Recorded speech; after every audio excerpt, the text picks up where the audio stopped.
का एक सुदीर्घ इतिहास है और लगभग पिछले 400 से ज़्यादा सालों से वो दिल्ली के लिए एक गर्व का विषय था।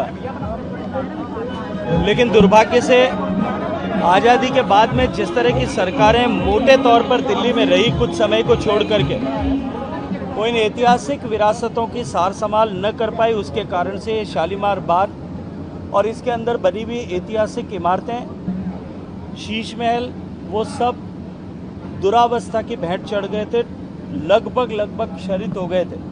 लेकिन एलजी साहब ने व्यक्तिगत रुचि लेकर के जिस तरह से इनका रिस्टोरेशन किया, एएसआई और डीडीए ने मिलकर के जिस तरह जो भव्यता और दिव्यता इस पार्क को दी है, वो निश्चित रूप से अभिनंदन के योग्य भी है और अनुकरणीय भी है।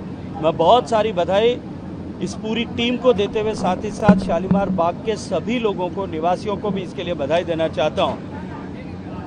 दिल्ली में आदरणीय रेखा जी के नेतृत्व में सरकार बनने के बाद में जिस तरह से कामों को गति मिली है, निश्चित रूप से उसको पूरा देश और दिल्ली के लोग एक नई उत्साह और ऊर्जा के साथ में देख रहे हैं। आप फर्क समझ सकते हैं, भारतीय जनता पार्टी और भारतीय जनता पार्टी की सरकार, डीडीए मिलकर के ऐतिहासिक शीश महल के पुनरुद्धार का काम कर रही थी, पुनर्निर्माण कर रही थी।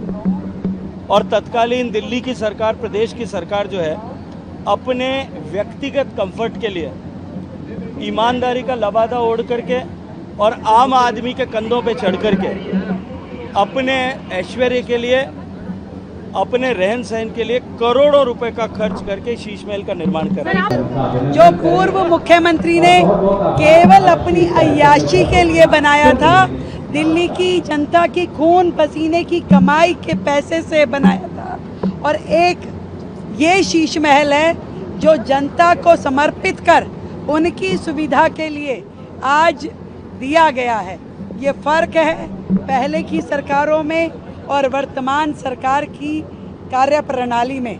तो मैं तो यही कहूँगी कि जनता का शीश महल आबाद रहे, और जिन लोगों ने अपने स्वार्थ के लिए किया उनको तो केवल मुझे लगता है कानून ही देखेगा। आपने शीश महल को देखकर काफी संतुष्ट नजर आ रही हैं। शीश महल का उद्घाटन कर लिया, लेकिन नकली वाले शीश महल का उद्घाटन कब करेंगे? बहुत उद्घाटन करने की आवश्यकता नहीं है, उसको हमें उस जगह वापस लेके जाना है जहां से उसके सोर्सेज है, यानी जनता के खजाने से निकला हुआ पैसा वापस जनता के खजाने में जाना चाहिए।